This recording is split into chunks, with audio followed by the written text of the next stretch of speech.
Hi, welcome back to Hungry Forever's kitchen. My name is Joan Rajadas and I'm going to show you how to make healthy whole wheat pita pockets.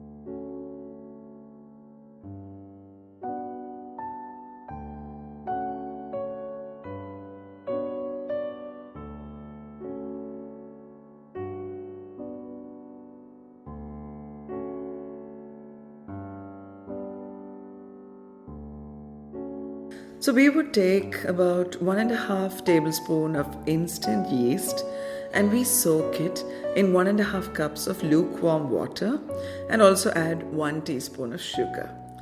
Now, in order to know how warm the water needs to be, the test we normally employ is to put your pinky finger into it and you should be able to hold it there for at least 30 seconds without saying ouch.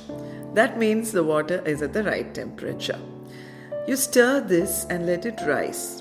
It should be bubbly and frothy in a little while, especially if you're using instant yeast. To this yeast mixture, we add 3/4 cup of wheat flour, 2 tablespoons of flax seed powdered, and 1/2 teaspoon salt. Blend well till it becomes a sticky dough. Cover it with a cloth and leave it for about 3 hours in a warm and preferably a dark place because that helps the yeast to divide and multiply. When it rises and you remove the cloth, don't panic if it's still sticky. In fact, it ought to be somewhat sticky.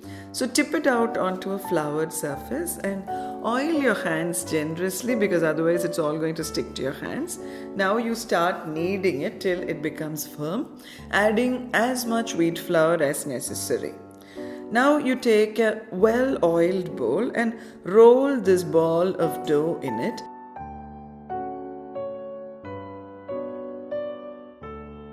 Roll out this dough in small but thick discs.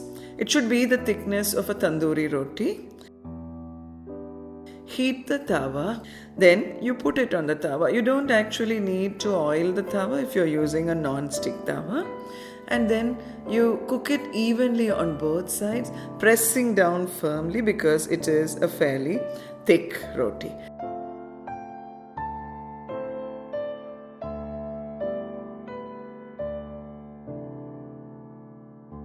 When it's well done on both sides, take it out, let it cool and slit it crosswise so that you have 2 semicircles. Now, with a fairly sharp knife, you can slit it gently till it becomes a pocket. And you can then fill this pita pocket with any desired filling. Today, we've filled it with a South Indian style prawn masala, and the recipe for this you will find elsewhere in our channel. And otherwise, you can even roll it with salad, vegetables, or some other potato masala or meat, minced meat. The choice is entirely yours. If you've liked our video, please give it a thumbs up and subscribe to our channel.